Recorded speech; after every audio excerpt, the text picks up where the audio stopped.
तो जैसा कि हमने पिछली क्लास में पढ़ा था कोर पीएचपी के बारे में, तो कोर पीएचपी की जो सीरीज थी हमारी वो कंप्लीट हो चुकी है। तो आज हम स्टार्ट करेंगे ओप्स कॉन्सेप्ट, जो कि ऑब्जेक्ट ओरिएंटेड प्रोग्रामिंग लैंग्वेज है पीएचपी में। आज हम थोड़ा सा उसका एडवांस लेवल पढ़ना स्टार्ट करेंगे। पीएचपी का जो कोर पीएचपी था, कोर पीएचपी के बाद अब एडवांस लेवल जो आता है उसका, तो हम एडवांस लेवल स्टार्ट करने जा रहे हैं। तो आज हम उसका जो पहला कॉन्सेप्ट है वो है ओप्स। तो ओप्स स्टार्ट करने जाएंगे। आज हम स्टार्ट करेंगे ओप्स को। बेसिकली दोस्तों ओप्स होता क्या है? ओप्स होता है ऑब्जेक्ट ओरिएंटेड प्रोग्रामिंग लैंग्वेज। ठीक है, मीन्स कि हम जब कोई भी ऑब्जेक्ट बनाते हैं किसी चीज का, या कोई ऑब्जेक्ट होता है जहाँ पे उस चीज का अगर यूज करते हैं तो ये हमारी ऑब्जेक्ट ओरिएंटेड प्रोग्रामिंग लैंग्वेज होती है। ठीक है, ये procedural programming language is about writing procedure of functions that perform operations on the data, while object oriented programming is about creating objects that contain both of the data and functions. Object oriented programming has several advantages. इसके बहुत सारे advantage भी होते हैं।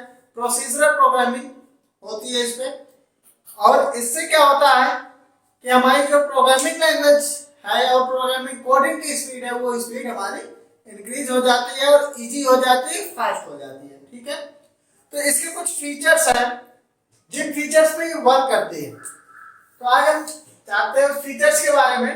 जैसे कि पहला इसका होता है क्लास एंड ऑब्जेक्ट। ठीक है, दूसरा पार्ट इसका होता है इनहेरिटेंस।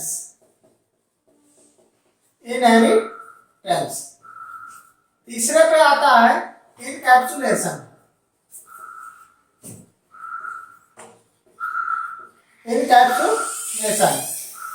चौथे में आता है हमारा पॉलीमॉर्फिज्म। पांचवा हमारा होता है एब्स्ट्रैक्शन। ठीक है, ये मेन इसके 5 कॉन्सेप्ट होते हैं, 5 फीचर्स होते हैं जिन फीचर्स पे हम जो है पूरा प्रोग्रामिंग करते हैं। ये इसके फीचर्स होते हैं जिन पे हम प्रोग्रामिंग करते हैं। तो हम जानते हैं क्लास एंड ऑब्जेक्ट क्या होते हैं। देखिए दोस्तों, जितनी भी इमेजिन करने वाली चीजें हैं जिसको हम टच नहीं कर सकते, नॉन टेंजेबल चीजें हैं, वो क्या होती हैं? क्लासेस होती हैं। जैसे कि हमें कोई एक घर बनाना है, तो उस घर बनाने के लिए हमें पहले किस चीज की जरूरत पड़ती है? पहले एक जमीन की जरूरत पड़ती है। तो हम उस जमीन को ही क्लास कहते हैं, और उसके अंदर जो हम रूम्स बनाएंगे, डोर्स लगाएंगे, विंडोज लगाएंगे, तो ये हमारा क्या होता है? ये ऑब्जेक्ट्स होते हैं। तो ये तो हो गई आपकी क्लास।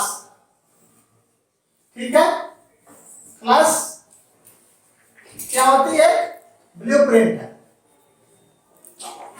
ठीक है, ये ब्लैंक है, इसमें कुछ भी नहीं है, और ये फिजिकल टेंजेबल नहीं होती है, ओनली इसको हम इमेजिन कर सकते हैं। ठीक है, इसको हम केवल सोच सकते हैं कि क्लास क्या। Class and object that are two main aspects of object oriented. ये क्या होते हैं? Class and object object oriented programming language के एस्पेक्ट्स होते हैं। ठीक है, सबसे पहले हम क्या करेंगे? क्लास को क्रिएट करते हैं।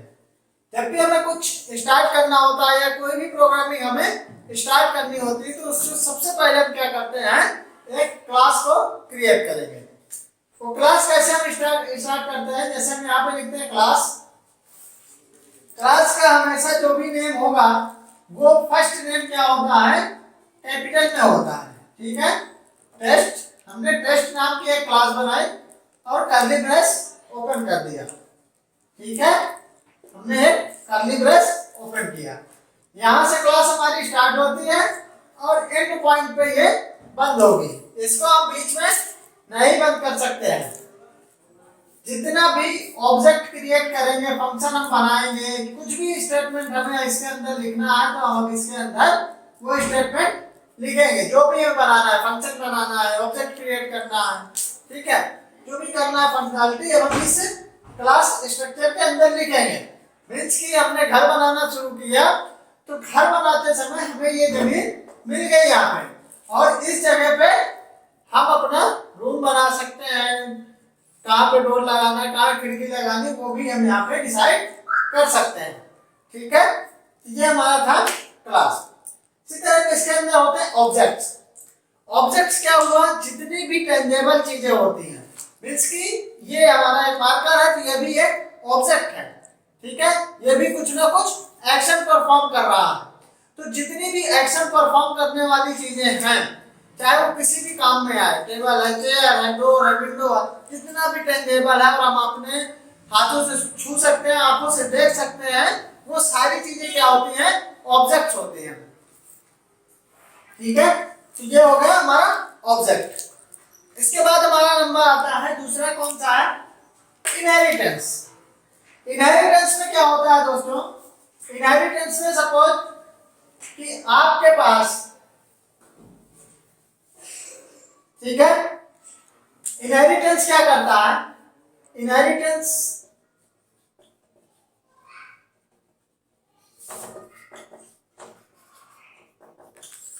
इनहेरिटेंस क्या करता है कि जो भी पेरेंट क्लास की प्रॉपर्टी होती है वो चाइल्ड क्लास में इनहेरिट करता है। मीन्स पेरेंट क्लास एक होगा, parent class and child class. Means कि एक परिवार है, उस परिवार में पिता की प्रॉपर्टी को बेटे की प्रॉपर्टी, सॉरी, पिता की प्रॉपर्टी को बेटे की प्रॉपर्टी में इनहेरिट कर देते हैं। मीन्स कि जितनी भी पिता की प्रॉपर्टी है वो उसका बेटा ले लेगा, सारा उसके अंदर जो भी फंक्शन चल रहा है वो उसके बेटे के अंदर आ जाएंगे सारे, ठीक है। तो हम ये दो क्लास क्रिएट करेंगे। एक हमने क्लास बनाई ए नाम की, क्लास ए, ठीक है, ए नहीं बनाते, हमने बनाया क्लास पेरेंट, ठीक। दूसरी क्लास, इसके अंदर कंटेंट लिख सकते हैं, दूसरी क्लास हमने बनाई क्लास चाइल्ड, ठीक है। अब यहाँ पे क्या है, यहाँ पे हमने एक मेथड बना रखा है पब्लिक टेस्ट। इस मेथड में हमने डाल दिया इको हेलो, ठीक है। अब क्या हुआ, इस क्लास में हमने दो क्लास तो बना दी, एक ये पेरेंट क्लास है, एक ये चाइल्ड क्लास है, ठीक है। इसका भी जितनी भी आप क्लासेस क्रिएट करेंगे, क्लासेस का फर्स्ट लेटर जो है कैपिटल में होगा, ठीक है। हमने क्लास दो क्रिएट कर दी, पेरेंट क्लास और चाइल्ड क्लास। अब क्या हुआ कि इसमें कोई तो इनहेरिटेंस हुआ नहीं, दो क्लास क्रिएट करना तो अलग अलग क्लास एंड ऑब्जेक्ट, अभी हमने पढ़ा था वही क्लास एंड ऑब्जेक्ट है। अब हमारे पास एक इस पे कीवर्ड होता है, उस कीवर्ड का यूज करेंगे तब ये आपस में इनहेरिट होंगे। वो कौन सा कीवर्ड है, वो कीवर्ड होता है दोस्तों इनहेरिट। इनहेरिट अब हम कैसे करेंगे इसको, एक्सटेंड कीवर्ड को यूज करके, EXTENDS एक्सटेंड कीवर्ड होता है, जिसका यूज करके हम क्या करते हैं, पेरेंट क्लास को चाइल्ड क्लास में इनहेरिट करते हैं, ठीक है। तो अब हम इसको इनहेरिट करेंगे।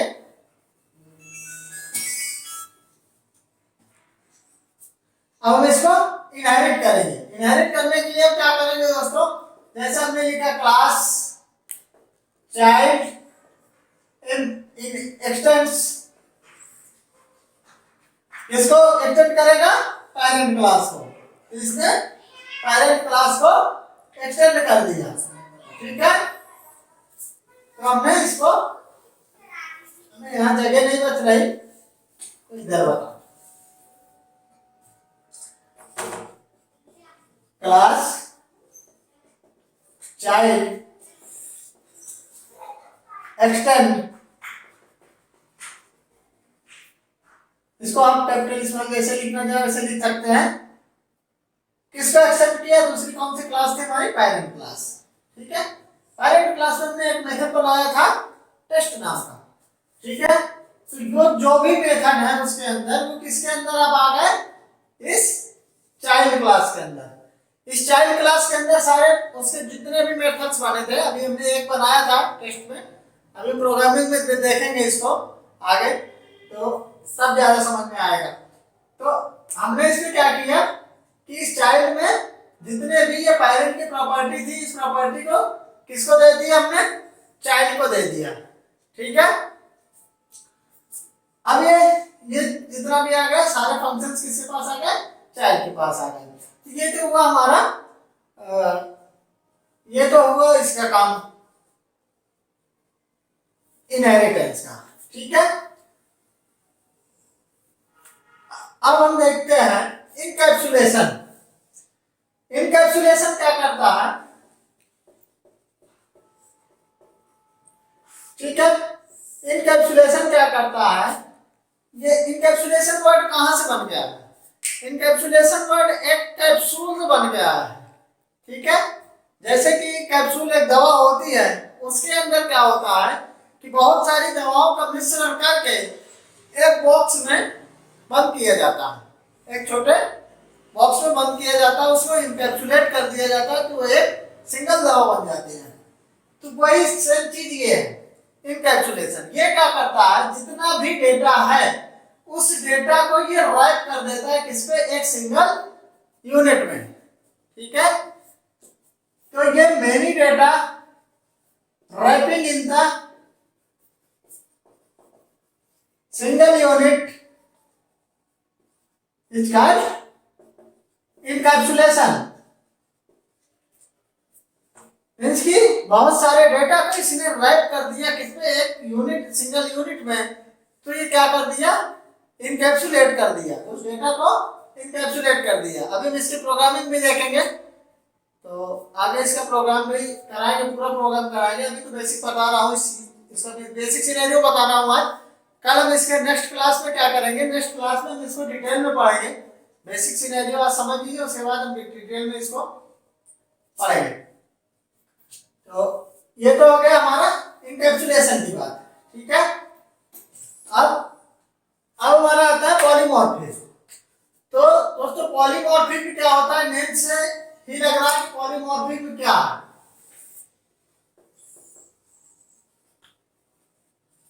देखिए पॉलीमॉर्फिज्म का दो वर्ड है, एक तो पॉली, दूसरा है मॉर्फिज्म। पॉली मीन्स होता है many,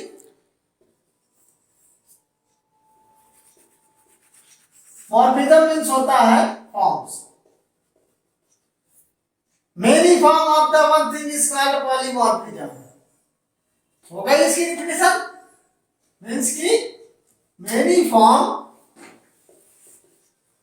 of one thing is called polymorphism. Means की जब कोई भी चीज होती है दोस्तों, जैसे कि आप डेबिट कार्ड यूज करते हैं, आप क्रेडिट कार्ड यूज करते हैं, उसको आप यहाँ भी यूज करते हैं, इंडिया में भी यूज करते हैं, इंडिया में हर जगह यूज करते हैं, कहीं आपसे कोई अलग अलग नहीं मांगता है, ठीक है। दूसरी कंट्री में जाते हैं तो वहां भी आप यूज कर पाते हैं। और अगर आप सोचिए, अगर आपने जो है अगर आपने डेबिट कार्ड नहीं है, करेंसी लेके गए, इंडियन करेंसी के आप ऑस्ट्रेलिया में चला पाएंगे? अमेरिका में चला पाएंगे?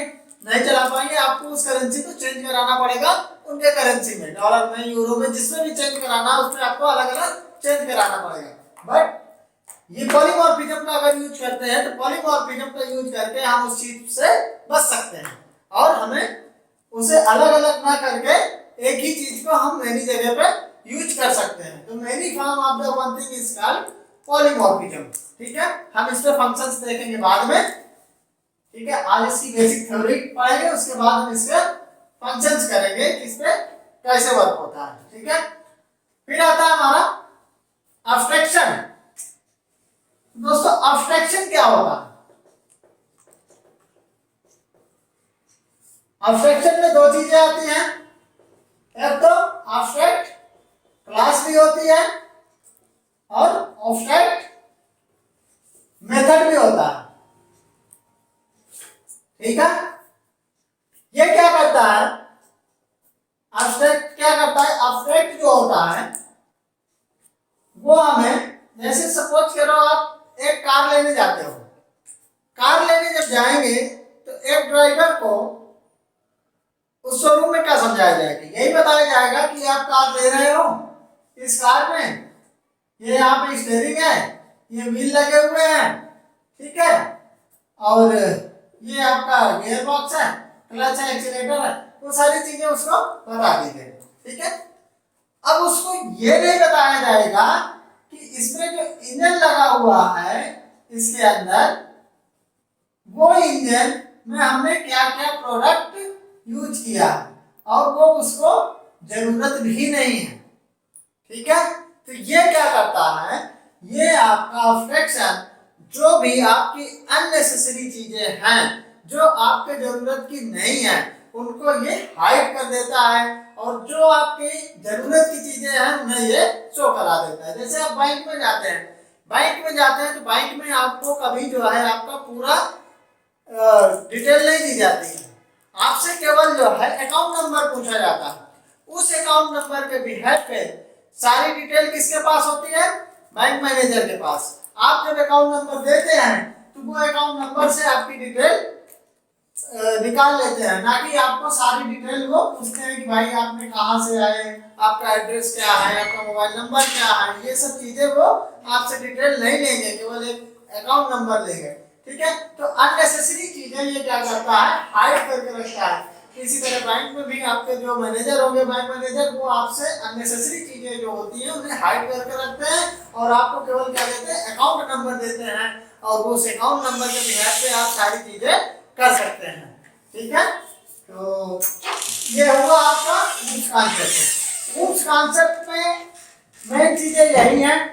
बाकी अभी हम पढ़ेंगे method overloading, method overriding, method overloading पढ़ेंगे, मेथड ओवरराइडिंग पढ़ेंगे। ठीक है, और उसके बाद इसमें कौन कौन से फंक्शंस यूज करते हैं और किस तरीके से जो है, किस तरीके से हम इसका उपयोग करेंगे, तो आगे चल के हम इसमें अगली क्लास में हम इसको चल के आगे जो है इसे हम देखेंगे। ठीक है, मिलते हैं अगली क्लास में, तब तक के लिए ओके, बाय बाय।